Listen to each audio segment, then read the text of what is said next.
জন্ম নিবন্ধন, এটার কোনো মা বাবা আছে বলে আমার মনে হয় না।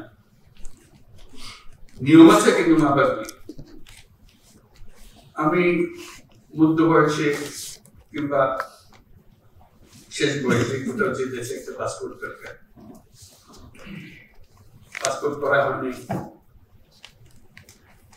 জন্ম নিবন্ধন নেই বলে জন্ম নিবন্ধন লাগবে, আমার আপনার জন্ম নিবন্ধন কে করতে জানিও না, ইত্যাদি ইত্যাদি। কিন্তু পাওয়া যায়, পয়সা দিলে ঠিকই চলে আসে। পয়সা দিলে যখন ঠিকই চলে আসে, তাহলে পয়সা না দিলেও আশা করে। এই সিস্টেমটা আমরা করতে পারছি না। এটা তো একজন নাগরিকের অবশ্য প্রাপ্য, আমার জন্মসনদ। সরকার ব্যবস্থা করতে পারে না বলে প্রতিবাদ দিয়ে তো চলবে না, নিশ্চয়ই ব্যবস্থা আছে, কিছু একটা করতে হবে। ওই যে বললাম যে টাকা দিলে করে দিতে পারে, সেটা সরকার কেন পারবে না? তাই আমাদেরকে সেই ব্যবস্থা করতে হবে। জন্মসনদ তার প্রাপ্য যে কোনো সময় যে বয়সে চায় তাকে দেওয়ার ব্যবস্থা করতে হবে। কি করতে হবে? ওই যে বললাম, সৃজনশীল হতে হবে, এটা থেকে আমরা নিয়ম বের করতে হবে। কারণ ওইটার উপরে সমস্ত কিছু নির্ভর। সেই জন্মসূত্রে আমি বাংলাদেশে, এটা একটা প্রমাণ, তাদের একটা প্রমাণ।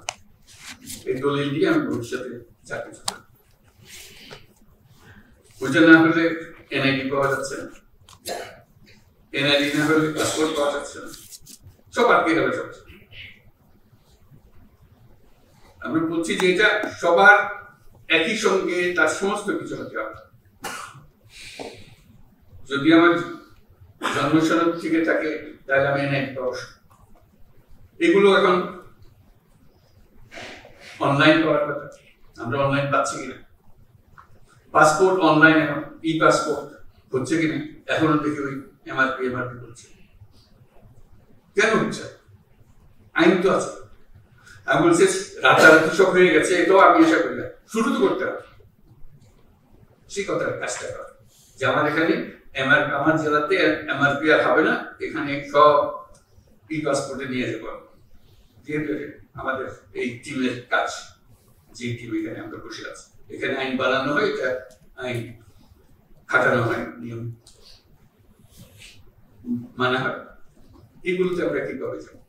একটা থেকে একটা আমরা উত্তরের কিভাবে বলছে যে এখন জমি রেজিস্টার করতে পারছি না, অন করতে পারছি না, কর দিতে পারছি না, সব এখানে আমরা সব শুনছি যে সব অনলাইনের ব্যবস্থা হয়ে গেছে।